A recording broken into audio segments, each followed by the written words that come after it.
24 TV-ին շարունակում է աշխատանքը, տաղավարում այսօր իմ հյուրն է ազգային ժողովի պատիվ ունեմ խմբակցության պատգամավոր Աննա Մկրտչյանը։ Բարև ձեզ Տիկին Մկրտչյան, շնորհակալ եմ ես կալվելու համար։ Խոսենք Գյումրիից, որովհետև մամուլը չի դադարում գրել, որ հնարավոր է Գյումրիում նոր զարգացումներ լինեն,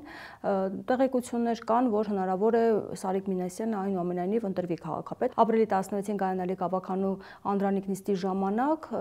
եւ ընդդիմությունից 3 ձայն կարողանան հաջողացնել եւ հօգուտ Սարիկ Մինասյանի քվեարկեն։ Դուք սա իրատեսական համարում եք։ Ես անկեղծ ասած մեծ հույս ունեմ, որ այդպիսի բան չի լինի, բայց նաև միամտաբար պնդել, որ գիտեք ինչ, ընտրությունները Նիկոլը կեղծեց, իսկ հիմա էլ թույլ է տալու, որ առաջին նիստը տենց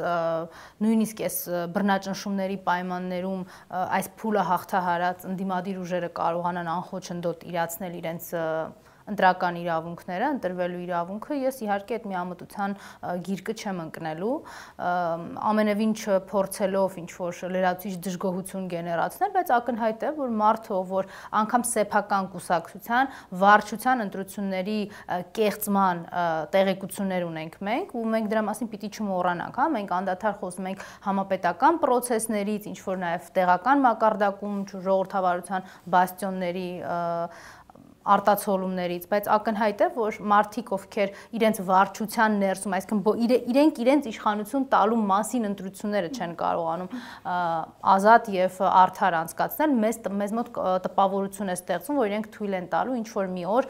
Հայաստանում իշխանություններ փոխվեն ընտրական պրոցեսներով, իհարկե թույլ չեն տալու, պետք չէ մոռանալ այդ չակուճը եւ այդ չակուճը ամբողջությամբ նկարագրում է Նիկոլի էությունը եւ այն պատկերացումները, որը ինքը ունի ընտրություններ կազմակերպելու հարցում եւ ընդ որում մի քիչ էլ ավելի առաջ կարող են գնալ այդ չակուճից 2018-ին ինչ էին ասում, չէ՞, բոլոր քաղաքացիներին ասում էին հիմա տենց ընտրական process չի, մենք ինչ որ փողոցային ժողովրդավարական դրսևորումներ պիտի ունենանք, որն էր այդ ժողովրդավարական դրսևորումներից մեկը սիգնալ տալը, չէ՞, ասում են դեմ ես իշխանություններին սիգնալ տուր։ Հիմա Հայաստանի քաղաքացիները այդ Նիկոլի ստացած իշխանության փաստով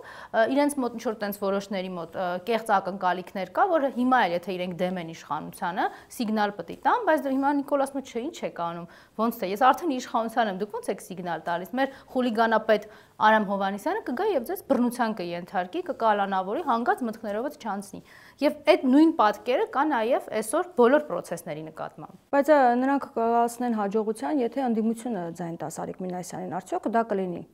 Կարծում եք։ Այդ 3 ձայնը, որ պակասում է քաղաքացիական պայմանագրում։ Այո, բայց ընդդիմությունը ձայն կտա արտահայտության մեջ տպավորություն կարող է ստեղծվել, որ իրենք պիտի համոզեն իրենց գաղափարով կամ նախընտրական ծրագրով, իհարկե ոչ, այդ ճակերտավոր համոզումը լինելու է իհարկե բռնաճնշումներով, հեղինակազրկված ԱԱԾ-ով, ես նորից եմ կրկնում, մեծ հույս ունեմ, որ այդ ճնշումներին չեն տրվի։ Ես շատ լավ հասկանում եմ, որ շատ դժվար է դրանց դիմակայել եւ Գյումրու ընտրությունների այդ նախընտրական քարոզարշավի ընթացքում նաև ընտրությունների օրը եւ դրանից հետո անդադար խոսում եմ նրա մասին, որ թափանցիկ ազատ ընտրություններ չեն եղել եւ այն քաղաքացիները Գյումրիում բնակվող, ովքեր գնացել են ընտրատեղամաս եւ իրենց քվեաթերթիկով ոչ են ասել Նիկոլին, հաղթահարել են ոչ թե ընտրական process-ով նախատեսված բնականon ինչ որ գործողությունների շղթա, այլ մի մեծ հակազդեցություն եւ դիմադրություն, ինչը արդեն իսկ նորմալության մասին չի խոսում։ Հետեւաբար հիմա մտածել, որ նորմալ է լինելու, իհարկե ոչ։ Վերջի վերջո այդ կեղծված ընտրությունների արդյունքում ՔՊ-ն իրեն կարողացել է նկարել, այս ամբողջ իրավապահ համակարգով են Վահագն Հովակիմյանով, ՔՊ-ական, որ կենտրոնական ընտրական հանձնաժողովում է նստած 17000 ձայն գրեթե։ Մենք սա նորմալ ենք համարում։ Իհա սա հենց նորմալ չէ։ Եվ բնական է իրենք ամեն ինչի դիմելու են, ինչի Վանաձորում այդպես չեն արել, Արավերդիում այդպես չեն արել։ Հիմա չեն փորձում Գեղարքունիքի մարզի բնակավայրերում քաղաքներում այդպես վարվել, Բերդում այդպես չեն արել։ Վերջի վերջո համապետական ընտրությունների մակարդակով այդպես չարեցին, Երևանն էր բացառություն։ Իհարկե ոչ, եւ կարծում եմ մեզ համար անկյունակարային է հասկանալ այն միտքը, որ խնդիրը Նիկոլն է, իր կազմակերպած ցանկացած process լինելու է այլանդակված, աղավաղված եւ չի արտացոլելու որևէ օբյեկտիվ կամ սահմանադրական իրավունքի իրացում։ Հիմա այս հաղթանակը, որ ընդդիմությունը ունեցավ, թեև այդքան էլ հեշտությամբ չտրվեց, բայց այնուամենայնիվ քաղաքացիական պայմանագիրը հաղթանակ չտարավ։ Սա իսկապես ոգևորելու առիթ է ընդդիմության համար, որ 2026 թվականին հնարավոր է Փաշինյանին հեռացնել ընտրություններով։ Նայած ընդդիմություն ասելով դուք ում նկատի ունեք, հաշվի առնելով որ ինձ հետ եք զրուցում, ես ոգևորություն չեմ տեսնում մի փաստի ուժով, որովհետև ինձ համար Նիկոլ Փաշինյանի հեռանալը իշխանությունից չի ենթադրում ընդդիմություն դառնալ։ Ես չեմ կարծում, որ դավաճանը Ալիևի եւ Էրդողանի կողմից այստեղ իշխանության նշանակվածը իրենց ռեսուրսներով Հայաստանը կազմաքանդողը պիտի դերակատարումների բաշխման արդյունքում հայտնվի ընդդիմության աթոռին։ Ես համարում եմ, որ ինձ համար հաղթանակը կլինի եւ ընդդիմության, Հայաստանի քաղաքացիների համար պետության համար հաղթանակը կլինի Նիկոլ Փաշինյանի վռնդումը հասարակահաղաքական դիսկուրսից, որ ոչ թե ինչ որ մի այլ դասավորվածության շրջանակներում նորից ինչ որ խառնել, բաժանել Նիկոլին տալ մեկ այլ դեր եւ դերակատարություն։ Ինձ համար դա հաղթանակ չէ։ Ես շատ եմ ուզում, որ Գյումրին չունենա ԿՊ-ական ղեկավար, չկարողանան զավթել այս աթոռը, դա համարելով պայքարի մի օղակ, որը հաջողել է, բայց դա հաղթանակի մասին իհարկե չի խոսում, որտեղ ես նորից եմ իմ խնդիրը Գյումրիում, Երևանում կամ համապետական մակարդակով Նիկոլին եւ իր հանցախմբին ընդդիմության աթոռներին տեսնելը չի։ Իրավական, քաղաքական, բարոյական, քաղաքացիական պատասխանատվության օղակների անցումն է իրենց համար, ինձ համար ամենակարևորը։ Դե բայց դա կարող է լինել, եթե իշխանափոխություն լինի։ Արդյոք կլինի իշխանափոխություն դուք կարծում եք ընտրություններով նորից եմ կրկնում այն ընթացքը, որը մենք հիմա տեսնում ենք Նիկոլի կազմակերպած process-ներով, ինձ համար գրեթե անհնարին է, որովհետև նորից եմ կրկնում Գյումրիում կեղծվել է վարչական ռեսուրսով, ընտրական շտաբերում ընտրական օրենսգրքով չնախատեսված գործունեություն իրականացնելու միջոցով, Նիկոլի կողմից շատ սիրած այդ գազելներով մարդ տանել բերելը, ոստիկանության ներուժով, հեղինակազրկված ԱԱԾ-ի ներուժով այդ մարդիկ իրանց նկարել են գրեթե 17000 ձայն ու նկարել են առաջի տեղը։ Այս նորմալ է, մենք այսպես ենք պատկերացնում հաղթանակը։ Իմ ընկալումների մեջ, չգիտեմ, երազանքների մեջ, ինչպես ուզում եք, կարող ենք այդ բառը օգտագործել։ Նիկոլի հեռանալը ինձ համար լրիվ այլ կառուցակարգերի, լրիվ այլ զգացողությունների եւ լրիվ այլ process-ների արդյունք է։ Նկատի ունեք փողոցային պայքարով, այնպես ինչպես եկավ, այդպես էլ պետք է նա գնա։ Նկատի ունեմ բացառիկ հակազդեցության միջոցով, չէ, այնպես ինչպես եկավ, այդպես չի գնալու, ակնհայտ է, որովհետև ինքը այն բռնապետությունը, որը ստեղծել է, դրա հնարավորությունը չի տալիս, որովհետև Հայաստանի նախկին իշխանությունները ժողովրդավար էին եւ Հայաստանի քաղաքացուն կներեք այս բառից համար, դրանք Նիկոլի բառերն են, բորձուր լիզել չէին տալիս, իսկ Նիկոլը բորձուր լիզել է տալիս, 35 նռնակել է գցում, այսինքն այդ համեմատությունը տեղին չի, եւ երկրորդը նաեւ այդ թուրք ադրբեջանական տանդեմի փողերով իշխանությունը զավթել ինքը Հայաստանում, իսկ ես չեմ ցանկանում դրա կրկնությունը կամ շարունակականությունը, հետեւաբար ոնց եկել է, տենց չի գնալու, իրեն բերել են այստեղ իշխանության եւ ես շատ մեծ հույս ունեմ, որ ոչ թե իրեն տանելու են իրեն բերողները, այլ Հայաստանի քաղաքացին, հայ ժողովուրդը բացառիկ հակազդեցության արդյունքում իրեն վռնդել է, որտեւ եթե եկավ պահը, որ Նիկոլին տանելու են իրեն բերողները, նշանակում է Հայաստանի Հանրապետությունը այլևս չկա։ Հիմա Փաշինյանի ներկայացրած օրակարգերը, որ նա արդեն իսկ պատրաստվում է ընտրությունների, դա ակնհայտ է, երևում է իր հայտարարություններից եւ գաղափարական, այսպես թեզերի առաջ քաշում, ասում են ժամանակ տվեք, որպեսզի իրական Հայաստանը ես կերտեմ, բացի այդ նաեւ խոստումներ է տալիս, որ դատական համակարգում փոփոխություններ կանի, կվրա դարձնի պետությունից գողացվածը, ամենօրյա ռեժիմով ներկայացնում է, ինչ է ինքը հետ բերել, երեք օրինակ ավտոտնակի մասին էր խոսում, դրանից առաջ անընդհատ այդպես հրապարակումներ է անում կես հեկտար հող վերադարձնելու մասին եւ այլն։ Հիմա այս ամեն ինչը համոզելու է հասարակությանը եւ մտածելու են, որ ժամանակ պետք է տանք, որպեսզի այն ինչ չի արել անի։ 12000 քառակուսի կիլոմետր հող հանձնածը կես հեկտար հող է հետ բերում, շատ ոգևորիչ է, այդ հողերը հետ է բերում, որպեսզի տա թուրքերին եւ ադրբեջանցիներին, հա, ինքը տենց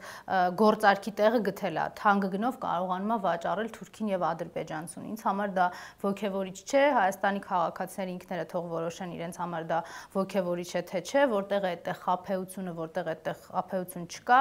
այն միլիարդավոր գործարքները, իրենց գերթանկարժեք կյանքը, Հայաստանի հարկատուների հաշվին շրջագայությունները, տարին մի քանի տասնյակ անգամ իր եւ իր ընտանիքի, կարծում եմ այս ամեն ինչը Հայաստանի քաղաքացին պիտի գնահատի։ Ինչ վերաբերվում է իր ընտրություններին պատրաստվելուն, ես չեմ կարծում, որ ինքը պատրաստվում է ընտրություններ, ինքը պատրաստվում է ընտրություններ ձևացնելու միջոցով, էլի կեղծել քվեարկությունը, այնպես ինչպես եղել է 2021 թվականին բռնաճնշումներով, քրեա օլիգարխների ախրանիկներով Հայաստանի քաղաքացիներին քարոզարշավի ժամանակ ծեծի ենթարկելով, ու էլի ինչ-որ մի ուսապարկերի շրջանակ ապահովելով ազգային ժողովում, ինքն էլ կառավարությունը, որպեսզի կարողանա ավարտել այն ծրագիրը, որի համար իրենք այստեղ են եկել։ Սա իրենք շատ բաց են ցույց տալիս, եւ եթե 18 թվականին, 21 թվականին անգամ պատերազմից հետո մենք որպես ընդդիմադիր ուժեր խնդիր ունեինք Հայաստանի քաղաքացուն համոզելու ցույց տալու այս մակերեսին չգտնվող ճշմարտությունը, հիմա ինքը ակնհայտ ցույց է տալիս, հենա արտաքին գործերի նախարարությունը այլևս թուրքական տուն է դարձել եւ այնպիսի տեքստեր է հրապարակում, որը նույնիսկ թուրքական այն լավագույն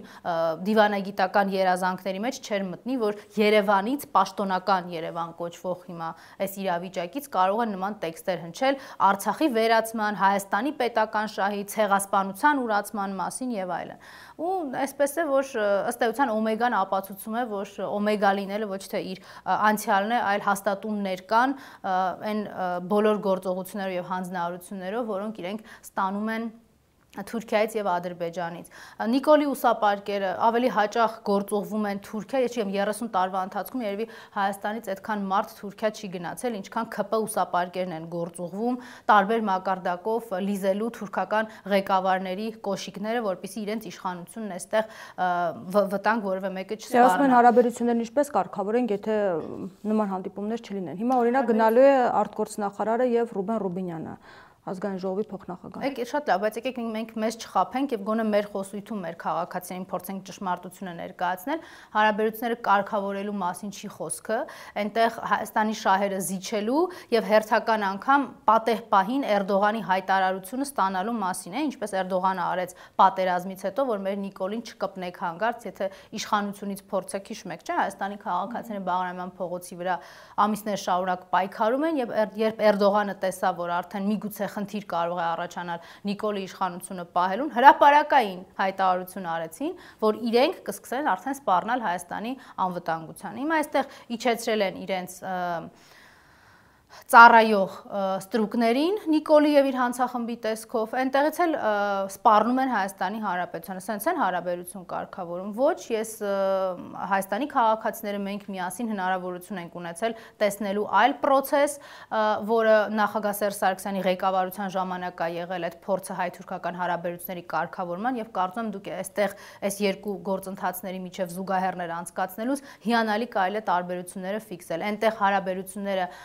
փորձում էին կարգավորվել Ամերիկայի, Ռուսաստանի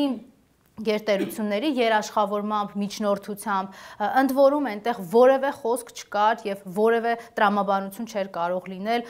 պետությունը Թուրքիային հանձնելու մասին։ Իսկ այն պահին, երբ որ մենք հասկացանք, որ թուրքերը այս process-ն են վիժեցնում եւ փորձում են տանել ուղակի ինչ-որ մի շահերի զիջման, նախագահ Սերժ Սարգսյանը միջազգային բարձր ամբիոններից հայտարարեց, որ մենք գրողի ծոցն ենք ուղարկում այս ամեն ինչը։ Բայց դրան հաջորդել է ջախջախիչ պատերազմ, մեծ կորուստներ եւ Ադրբեջանը հաղթած է եւ հիմա իր լեզուն երկար է։ Դուք էլի ժամանակագրության մեջ հստակություններ չեք մտցնում, որովհետեւ դրան չի հաջորդել պատերազմը։ Դրան հաջորդել է իշխանազավթումը, այդ բոլոր գործողություններին եւ տեսնելով, որ նախագահ Սերժ Սարգսյանը բացառիկ հաղթանակների,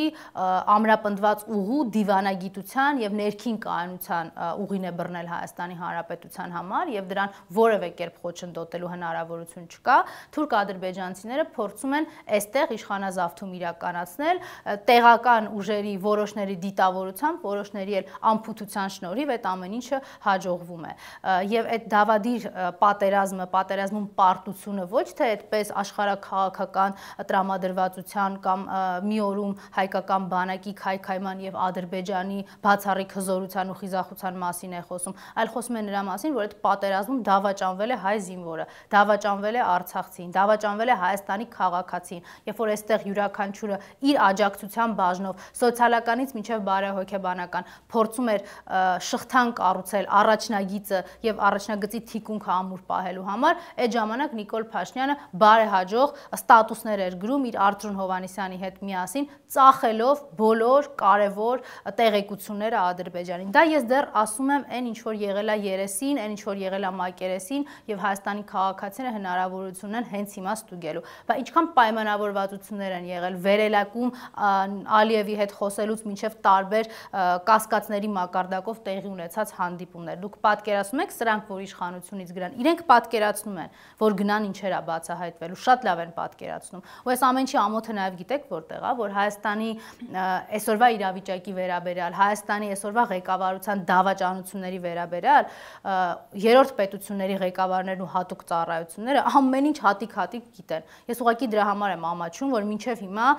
մենք չենք կարողացել այդ արժանապատվությունը վերականգնել, պատասխանատվության ենթարկելով այդ դավաճաններին։ Մատենադարանում ելույթի ժամանակ ըստ մամուլում տեղեկությունների, որովհետև այն հրապարակված չէ, ասում են, որ Նիկոլ Փաշինյանը պատերազմի հետ կապված ասել է, որ ոչ թե պատերազմն է իր օրոք եղել, այլ ինքն է պատերազմի ժամանակ վարչապետ եղել, այսինքն ուզեցել է ասի, որ անխուսափելի է եղել պատերազմը, եթե ինքն էլ չլիներ, մեկ ուրիշ լիներ, դա այդ պատերազմը լինելու էր։ Ինքը առաջին մարդը չի, ում եթե այդպես կարելի ասել, ղեկավարման օրոք Հայաստանում պատերազմ է եղել։ 30 տարիների ընթացքում 90-ականներից մինչև 2016 թվական պարբերաբար են եղել այդ ագրեսիվ գործողությունները պատերազմական Ադրբեջանի կողմից հրահրված եւ Ադրբեջանի կողմից սանձազերծված եւ բոլորն էլ միտում են ունեցել վերածվելու լայնամասշտաբի, եթե չլինի համապատասխան արձագանք, եթե չլինի հայկական բանակի եւ հայկական ուժերի պատժիչ գործողությունները։ Ինչի է այդպես ստացվել։ Այո, ինքը միակ դավաճանն է, որ երբևէ նստել է Հայաստանի ղեկավարի աթոռին։ Դրա պատճառով էլ այս ամեն ինչը տեղի է ունեցել։ Հայաստանի բանակին թիկունքից հարվածել է ինքը, Հայաստանի քաղաքացուն խաբել է ինքը, այնպես է արել, որ այն ինչի համար իրեն բերել են իշխանության, ինքը դա իրականացնի։ Ես ցավում եմ, որ ինքը հասել է Մատենադարանը նաև պղծելու գործին, ապշում եմ այն մարդկանց վրա, ովքեր Մատենադարանի դահլիճում նստել եւ իրեն են լսել։ Դե միգուցե համարում են, որ իրենք այնքան տգետ են, որ իրենց կրթել կարող է մեկը, ով չունի անգամ ավարտական դիպլոմ եւ այդ դիպլոմն էլ է կեղծված։ Հələ հարց է թե իրան ինչպես նվիրեցին այդ պետական համալսարանի դիպլոմը։ Դե բայց ինքը կրթության ոլորտում խնդիրներ է տեսնում, ասում է դա 30 տարվա սխալ կառավարման արդյունք է, որովհետեւ կրթություն են ստանում, բայց գիտելիք չունեն։ Դե իր մասին է խոսում, ինքը ուղիղ իր նկարագրածի արտացոլումն է։ Ինչի մասին ինքը խոսում է, ինքը դրա արտացոլումն է։ Կեղծիքի, մանիպուլյացիայի, խարդախության, խաբեության ու տգիտության։ Ինքը իրեն հիանալի ճանաչում է։ Հիմա դա փորձում է ամբողջ հասարակության վրա սփռել, տպավորություն ստեղծելով, որ բոլորն են այդպիսին, չէ՞, մի հատ էլ հայտնի խոսք ուներ 2020 թվականի պատերազմից հետո էր ասում, որ բոլորս ենք մեղավոր։ Հիմա այդ բոլորս ենք մեղավորի հաջորդ սերիաներն է։ Բոլորս ենք տգետ, բոլորս ենք կեղծ, բոլորս ենք խարդախ, բոլորս ենք խաբեբա։ Ուզում եմ այդպես անել, ինչի են հասնում։ Շատ հարմար մթնոլորտ ստեղծելու իր նման անհայրենիք, իր նման անողնաշար մեկի համար։ Իրեն այդպես միջավայրը հարմար է։ Իհարկե արժանապատիվ մարդկանց, հաղթանակ կերտած նախագահների կողքին իրեն դիսկոմֆորտ է։ Պիտի լինի մի իրավիճակ, որտեղ բոլորը անհայրենիք են, պիտի բոլորին ներկայացնի, որ Թուրքին հող ծախելը նորմալ է, միայն գնի մեջ պիտի պայմանավորվենք, ժողովուրդ։ Այս տրամաբանության մեջ ինքը հավերժ կիշխի։ Այս մթնոլորտը հիմա Հայաստանում չկա։ Դրա համար իր ջղաձգումները, ասֆալտին պարկացնել, բորձուր լիզել, Գյումրիում ոչ մեկին թույլ չտալ, որ հանգարց տեղից շարժվի եւ ոչ միայն Գյումրիում։ Այս մթնոլորտի ստեղծման համար է սա։ Այսինքն դուք կարծում եք, որ Փաշինյանը անհանգստություններ ունի կամ վերջին ընտրությունները անակնկալ էին իր համար եւ մտածում է, որ իսկապես նա չի վերընտրվելու եւ իր իշխանությունը սասանվում է։ Իր համար անակնկալ է ոչ թե իր կողմից կազմակերպված process-ի արդյունքը, այլ իր համար անակնկալ է Հայաստանում ձևավորված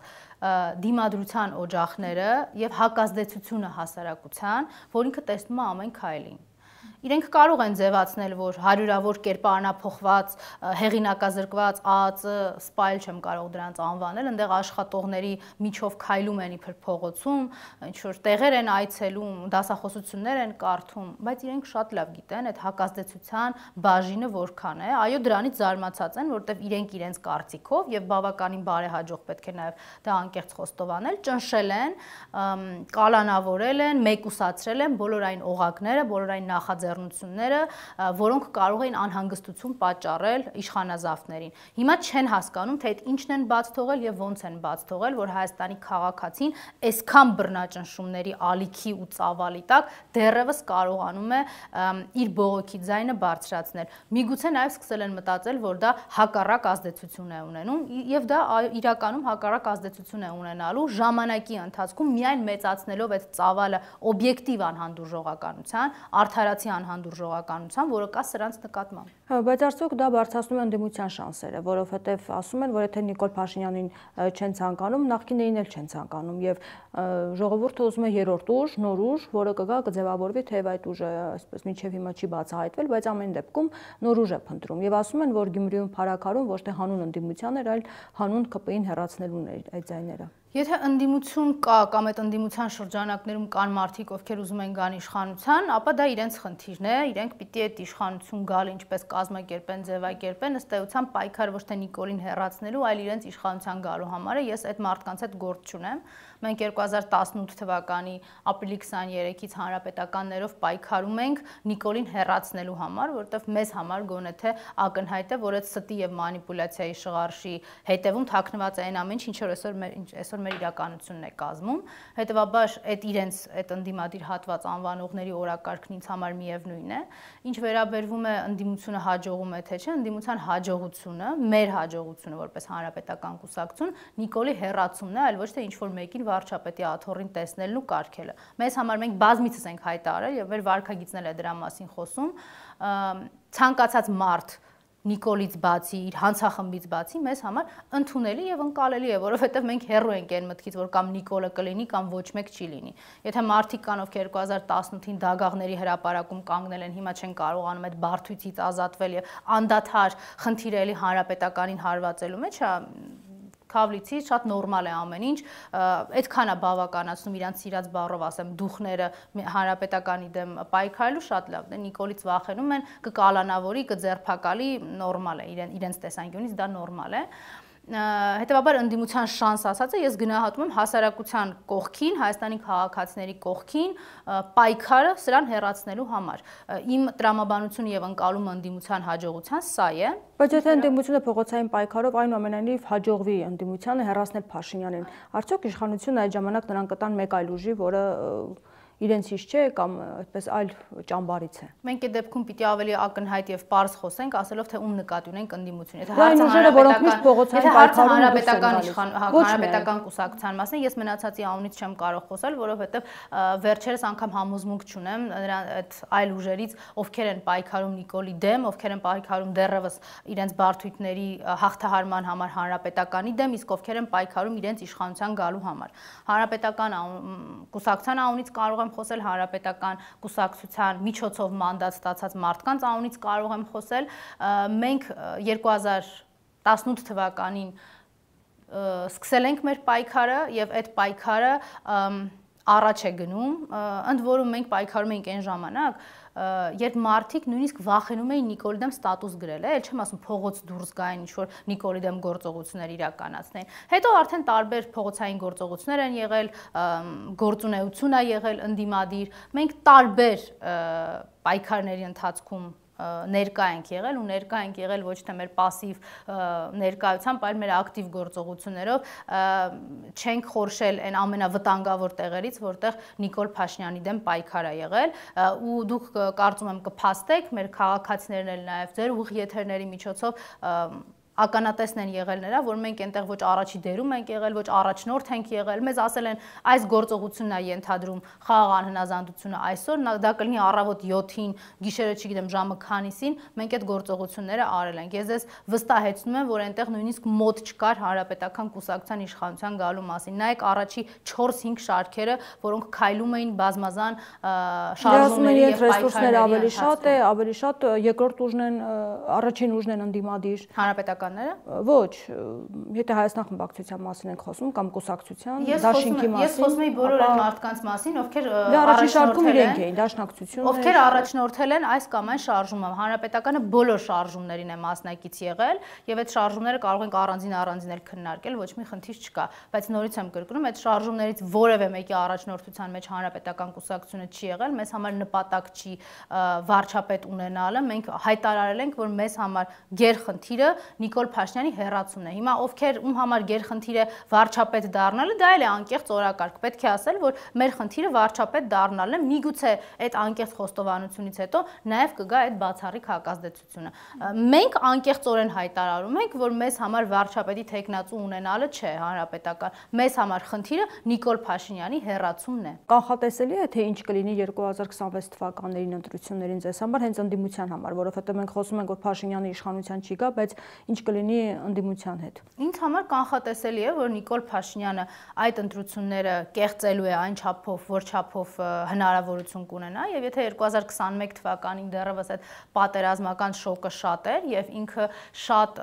մեծ խնդիր ուներ հասկանալու, թե աշխարհաքաղաքական որ կենտրոնից են իրեն այդ աջակցությունը ցուցաբերելու ու շատ տարբեր կենտրոններին է խոստացել միջանցքից մինչև այլ ներկայություն եւ այլն,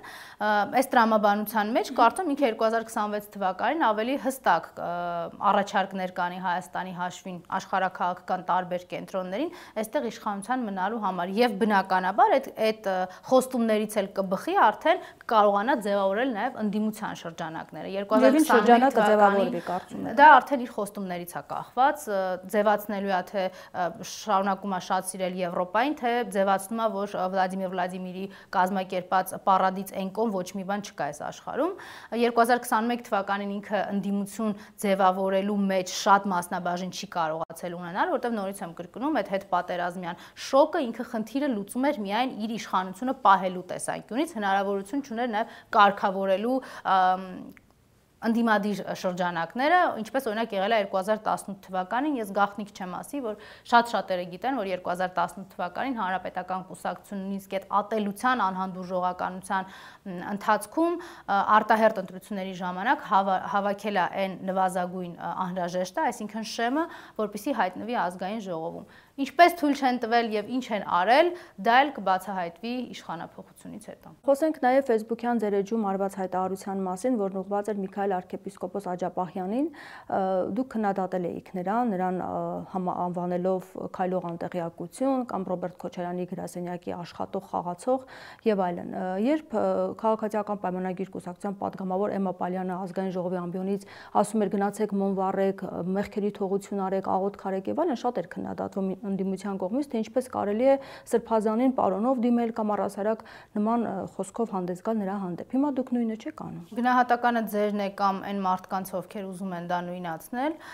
ես այդտեղ խնդիր չունեմ արդարանալու, կրկնելով այն ամեն ինչը, ինչ որ դուք մեջ բերեցիք եւ իմ ամբողջ գրառում եւ դրանից հետո նաեւ իմ արտահայտած մտքերը,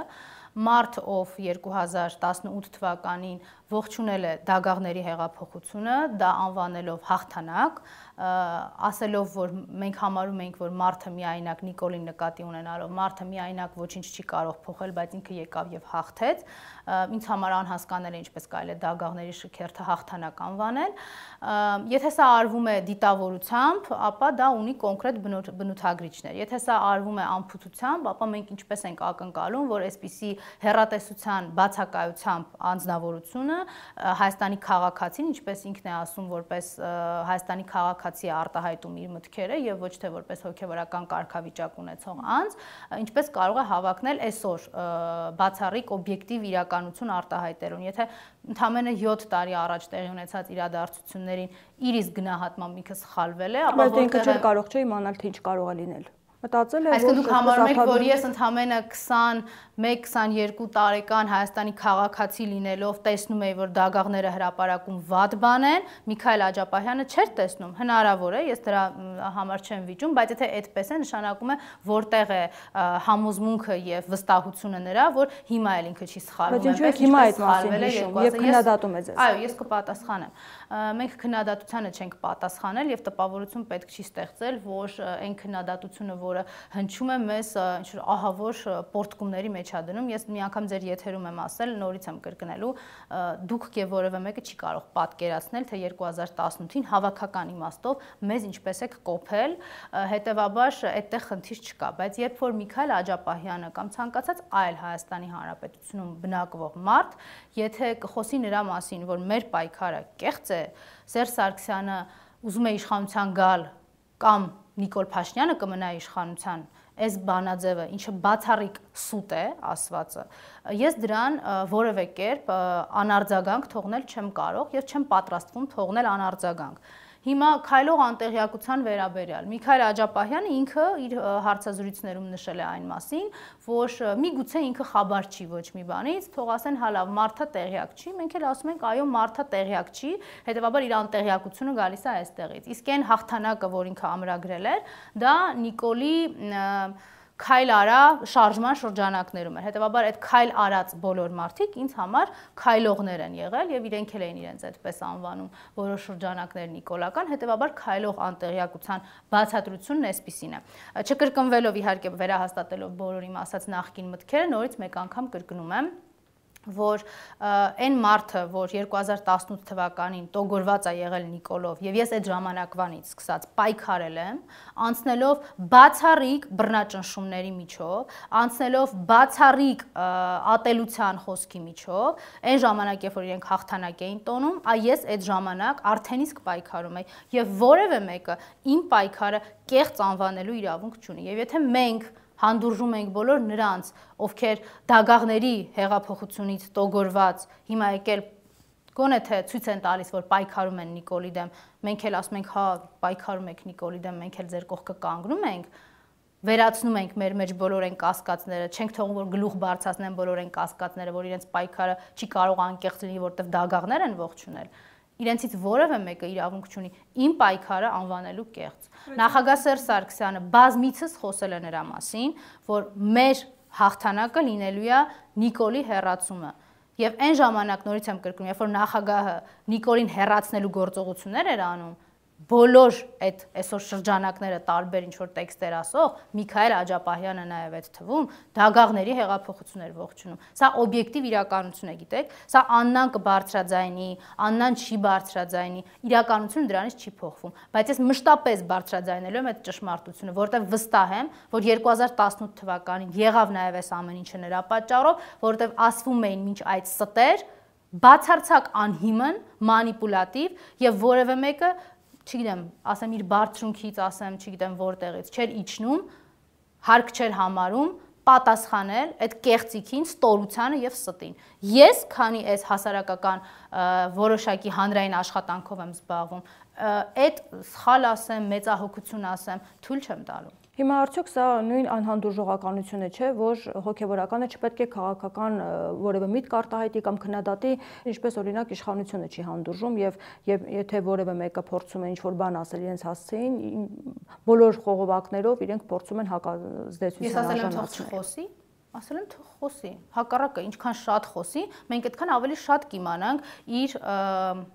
իրական կարծիքը, որովհետև մենք, երբ որ մարդիկ չեն խոսում, մենք հնարավորություն չունենք իրենց վարքագիծը, գործողությունները, խոսքը համադրելու եւ հասկանալու անկեղծությունը։ Բացարձակ, թող խոսեն այնքան, ինչքան կարող են, բայց այդ դեպքում մեր խոսքի իրավունքն էլ սահմանափակել չեն կարող։ Ես հասկանում եմ, որ 2018 թվականը նաեւ նրա համար էր, որ հանրապետականը լռի, բայց եթե 2018 թվականին իրենք չեն հաջողել, ես վստահեցնում եմ 2025-ին ավելի քան չեն հաջողել։ Բայց նա Սրբազան հայր է, arczepiskoposը եւ քաղաքական գործիչ չէ։ Եվ չպետք է դրվի այդ տարբերությունը։ Դուք տեսակ, որ ես իր կարգավիճակը մատնանշեցի կամ կարգավիճակի վերաբերյալ ծաղր արեցի։ Ես ասում եմ Միքայել Աջապահյանը, ասում եմ, որ ինքը ունի կարծիք, ինքը Հայաստանի քաղաքացի է եւ իրեն որևէ մեկը չի կարող արգելել։ Ես էլ ասում եմ, այո, եւ նույնիսկ 2018 թվականի կարծիքի ազատ արտահայտման ապահովման շնորհիվ կարողացել ենք մենք իմանալ, թե ինքը ինչ դիրքորոշում ունի 2018-ին։ Հիմա նույն կերպ արտահայտում է իր կարծիքը 2025 թվականին, ասելով օրինակ, որ իմ որպես հանրապետականի պայքարը կեղծ է։ Ես որպես Հայաստանի քաղաքացի, հանրապետական կուսակցության անդամ, ասում եմ, այն մարդիկ, ովքեր դագաղների հեղափոխություն էին ողջունում, իմ պայքարը կեղծ անվանել չեն կարող։ Բայց նորմալ չէ, որ ընդդիմությունը իշխանություն ուշադիր չեք լսել, որովհետև ինքը ասում է, որ հանրապետականի եւ մասնավորապես Սերժ Սարգսյանի նպատակը հետեւյալն է, կամ իրենք կունենան իշխանություն, կամ Նիկոլի իշխանության չի գա, հետեւաբար իրենք կեղծ ընդդիմադիրներ են։ Հիմա այն մարդը, ով որ կարողանում է այդպիսի միտք արտահայտել, նորից եմ կրկնում, ողջունած լինելով դագաղների հեղափոխությունը, ինձ համար չի կարող անարձագանք մնալ։ Կարծիք կարող է հենց այսօր էլ արտահայտել, ակնկալելով, որ հենց այսօր էլ, եթե այդ կարծիքը կունենա չհիմնավորված եւ սուտ տեղեկություններ հանրապետական կուսակցության անդամների կամ նախագահի վերաբերյալ, ելի կունենա պատասխան։ Ինքը մշտապես աչքի է ընկել, որ անդադ քննադատությամբ իր դեռևս 2008 թվականից եւ Լևոն Տեր-Պետրոսյանի հետ կապված կրկին իր քննադատությունը հնչեցրեց, նաեւ Ռոբերտ Քոչարյանի հետ կապված ասաց, որ կոռուպցիա է եղել իր օրոք, հովանավորչություն է եղել, այսինքն այնպես չէ, որ կոնկրետ թիրախավորում է հենց Սերժ Սարգսյանի իշխանությունը, բայց դուք նշում եք, որ նա Ռոբերտ Քոչարյանի գրասենյակի աշխատող է դարձել, թե ինչ նմանում է հայտարարություն։ Ես չեմ ասում, որ գրասենյակի աշխատող է դարձել, մի պարզ պատճառով, որովհետև Ռոբերտ Քոչարյանի գրասենյակի աշխատողների բոլոր հաստիքները լրացված են, ֆեյքերից մինչև տարբեր տեքստեր եւ ստեր ասող այդ դերաբաշխումը այնտեղ հիանալի կատարված է, դրա համար այնտեղ տեղ չկա։ Ես ասում եմ, որ Միքայել Աջապահյանն ասելով, որ հանրապետական կուսակցությունը չի պայքարում Նիկոլի դեմ, այն ժամանակ, երբ որ նույնիսկ իր համար այդ պայքարը անտեսանել էր, որտեղ ինքը տոգորված էր Նիկոլի քայլերով եւ դագաղների հեղափոխությամբ, ինքը այդ պնդումը անել չի կարող եւ այդ պնդումը արդարացի չէ։ Ինչ վերաբերում իր քննադատություններին, դուք ինքներդ շեշտեցիք, որ այդ քննադատությունները շատ են եղել, իր սա առաջի հարցազրույցը չի եղել, ինքը ազատ է իր քննարկումների, քննադատությունների մեջ։ Երբ որ այդ քննարկումներն ու քննադատությունները արդեն դիտավորության են վերածվում հանրապետական կուսակցության մասին ստեր ասելու, իմ ընդդիմադիր պայքարի մասին ստեր ասելու։ Գիտեք, Միքայել Աջապահյանը չէր 35 նռնակի տակ կանգնած։ Միքայել Աջապահյանին չեն կալանավորել, ձերբակալել, գործեր սարքել իր վրա, միգուցե այս ամբողջ ծանրությունը իր համար ընկալելի չէ։ Իսկ եթե ընկալելի է ու սա ունի այլ նպատակ, այդ դեպքում շատ ավելի վատ։ Եթե սա անփութություն է, ես հույս ունեմ, որ այս անփութությունը չի կրկնվի։ Ինքը ազատ է այդ անփութությունը նորից գործելու։ Եթե կփորձեն էլի ասել, որ մեր պայքարը կեղծ է, շատ լավ, ուրեմն պետք է պատրաստ լինեն լսելու նրա մասին, թե ինչն է իրականությունն ու ճշմարտությունը։ Նորից եմ կրկնում, դագաղների հեղափոխություն ողջունած որևէ մեկը իրավունք չունի իմ 7 տարվա Նիկոլի դեմ պայքարը, տանջանքը, տառապանքը վերածելու ինչ-որ կեղծիքի կամ դա անվանարկելու։ Հիմա ի վերջո ով է բերել Նիկոլ Փաշինյանին, այս հարցը հիմա դարձել է օրակարգի համար մեկ հարց է, բոլոր հարցերը թողած։ Մենք առանձին հարցազրույց ունենք դրա մասին, կարծում եմ մեր քաղաքացիներին կարող ենք ուղղորդել, ձեզ էլ խնդրեմ, որ այդ հարցազրույցը այս հարցազրույցի բայց այսօր ոչինչ չի փոխվել։ Մենք 7 տարվա ընթացքում ոչ մի վարքագիծ եւ խոսք չենք փոխել հանրապետական կուսակցության ներկայացուցիչներով, որտեղ մեր համոզմունքը չի փոխվել դրանում։ Նիկոլ Փաշինյանը եկել է այստեղ իշխանազավթման իրականացում իր մոտ հաջողվել է թուրք-ադրբեջանական փողերի եւ դրսում ստացած լոբինգի շնորհիվ, այստեղ ներսում եղել են մարդիկ, ուժեր, իհարկե մոլորվածների շրջանակից դուրս եղել են դիտավորությամբ այդ ամեն ինչը իրականացնող մարդիկ, որովհետեւ հիանալի հասկացել են, որ դե սպասի Նիկոլի ձեռքերով մի հատ կարողանանք հանրապետականի հարցը լուծել, մի հատ Նիկոլի ձեռքերով թող ինքը դագաղ պահի, Սերժ Սարգսյանի դագաղը թող պահի, իրանք թող գնան, հետո մենք կլուծենք Նիկոլի հարցերը։ Հանրապետականը մեղավոր չի, հասկանում եք, որ այդ գերտերությունների եւ իրենց տարբեր այստեղ քաղաքականությամբ իբր զբաղվող անձանց տերերը դրսում որոշել են, որ այնուամենայնիվ ընտրությունը պետք է կանգնի Նիկոլի, այլ ոչ թե այլ անուն ազգանունը կրող ինչ որ մարդու վրա։ Մենք դրանում մեղավոր չենք։ Դուք համատեղ ուժերով մեզ մերժել եք, հանգստացեք, Ժողովուրդ ջան, հանգստացեք։ Մենք հիշում ենք, որ դուք 2018 թվականին կազմակերպված ձեր ջիպերով, թանկանոց Նիկոլը չուներ, չէ՞, ժամանակ հնարավորություն ջիպեր, այ հետաքրքիր ով էր դա կազմակերպում։ Հիմա Այդ ձեր ամեն ինչով մեզ մերժել եք։ Մենք դա չենք մոռանում։ Եթե դուք ուզում եք մեզ դա պարբերաբար հիշեցնել, մենք նույնիսկ դրա հետ ենք հաշտվել։ Պարբերաբար կարող ենք հիշել, հատիկ առ հատիկ մեզ դա ցավ չի պատճառում։ Հատիկ առ հատիկ կարող ենք հիշել, Նիկոլի սիրած բառամթերքով, հա, թե ով եւ ինչ է արել այդ ժամանակահատվածում 2018 թվականին։ Ես նորից կրկնեմ, 2018 թվականի մասին բաց ճակատ, առանց ամաչելու քաղաքական շրջանակներից կարող է խոսել միայն Հանրապետական կուսակցության ղեկավարությունը եւ այդ ժամանակ Հանրապետական կուսակցության падգամավորական կորպուսի այն 55-ը, ովքեր իբր դեմ էին 3 միլիոնին, ում հալածում էին, ում ատում էին, ում վախեցնում էին բոլոր հնարավոր միջոցներով, որպեսզի կազմաքանդեն պետությունը։ Ձեր անցյալը այլևս չի ջնջվելու, դա միանշանակ է,